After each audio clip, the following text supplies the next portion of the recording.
بسم الله الرحمن الرحیم. ګرانو ملګرو، تاسو ته په لرن انګلیش ان پښتو چینل کې یو ځل بیا په خیر راغلی وایو. ملګرو، نن ستاسو دپاره ما یو بل ډیر مهم کلاس تیار کړی دی. په ننني کلاس کې به زه تاسو ته د انګلیش شل هغه مهمې جملې ښایم کوم چې تاسو په خپل ژوند کې استعمالوئ. نو که غواړئ دغه ټول معلومات ترلاسه کړئ، د هغې دپاره ضروري ده چې زموږ چینل سبسکرایب کړئ، ویډیوګانې لایک کړئ او د بیل دغه بټن ووهئ. نو ملګرو، راځئ چې شروع کړو دغه کلاس. How was your day? ورځ دې څنګه وه؟ How was your day? ورځ دې څنګه وه؟ موږ په پښتو کې وایي ورځ دې څنګه وه. په انګلیش کې به څنګه وایي؟ How was your day? Is everything okay? هر څه سم دي. Is everything okay? هر څه سم دي، یعنی هر څه سم روان دي. Do you like me? آیا ته ما خوښوې؟ Do you like me? آیا ته ما خوښوې؟ Do you like her? آیا ته هغه خوښوې؟ Do you like songs? ستا سندرې خوښې دي. Do you like songs? ستا سندرې خوښې دي.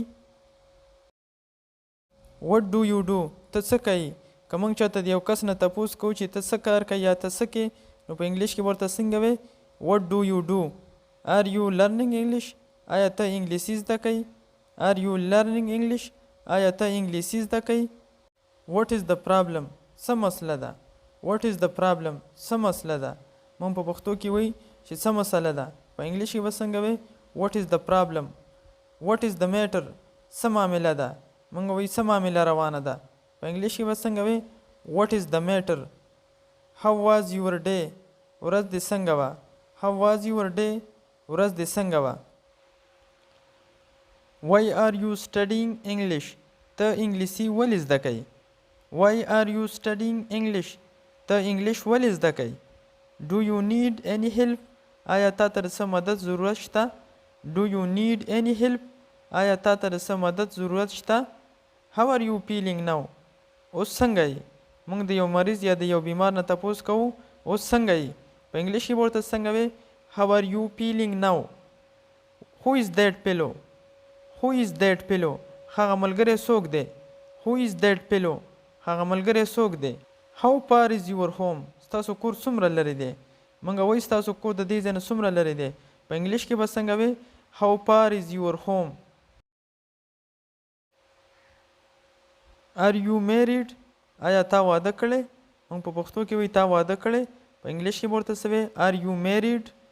What brings you here? څنګه راغلی یا ولې راغلی؟ What brings you here? څنګه راغلی یا ولې راغلی؟ What do you do in your free time? ته په اوزګار وخت کې څه کوې؟ What do you do in your free time? ته په اوزګار وخت کې څه کوې؟ When will you go? ته به کله ځې؟ When will you go? ته به کله ځې؟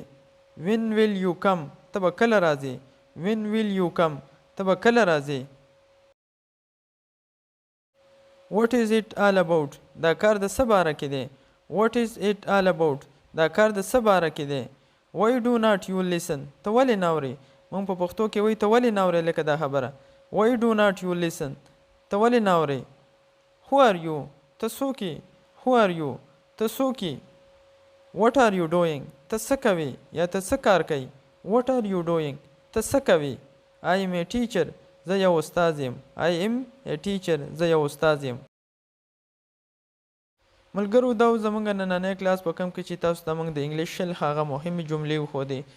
ملګرو، که غواړئ چې دغه رنګې معلوماتي کلاسونه بار بار وګورئ، نو د هغې دپاره زموږ چینل سبسکرایب کړئ، ویډیوګانې لایک کړئ او د بیل دغه بټن ووهئ.